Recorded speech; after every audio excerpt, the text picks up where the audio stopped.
The men of Israel had taken an oath at Mizpah. Not one of us will give his daughter in marriage to a Benjamite. The people went to Bethel, where they sat before God until evening, raising their voices and weeping bitterly.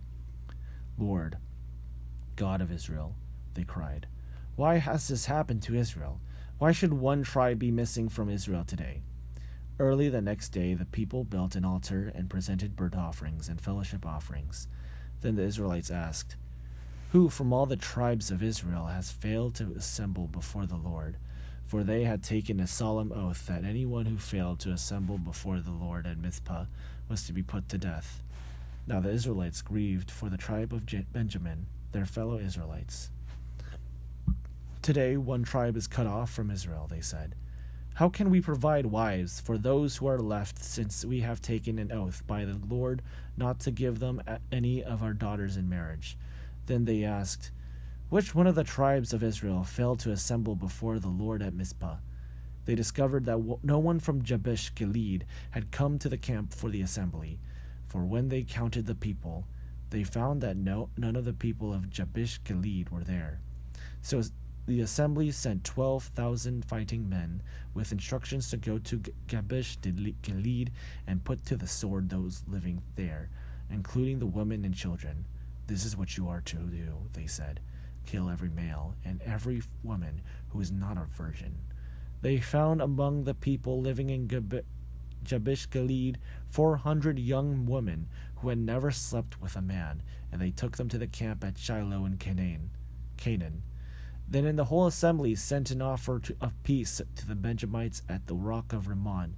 So the Benjamites returned at that time and were given the women of Jabesh Gilead, who had been spared, but there were not enough for all of them. The people grieved for Benjamin because the Lord had made a gap in the tribes of Israel. And the elders of the assembly said, with the women of Benjamin destroyed, how shall we provide wives for the men who are left? The Benjamite survivors must have heirs, they said, so that a tribe of Israel will not be wiped out. We can't give them our daughters as wives, since we Israelites have taken this oath. Cursed be anyone who gives a wife to a Benjamite. But look, there is an annual festival of the Lord in Shiloh, which lies north of Bethel, east of the road that goes from Bethel to Shechem, in the south of Lebanon. So they instructed the Benjamites, saying, go and hide in the vineyards, and watch. When the young women of Shiloh come out to join in the dancing, rush from the vineyards, and each of you sees one of them to be your wife. Then return to the land of Benjamin. When their fathers or brothers complain to us, we will say to them, do us the favor of helping them, because we did not get wives for them during the war. You will not be guilty of breaking your oath, because you did not give your daughters to them. So that is what the Benjamites did.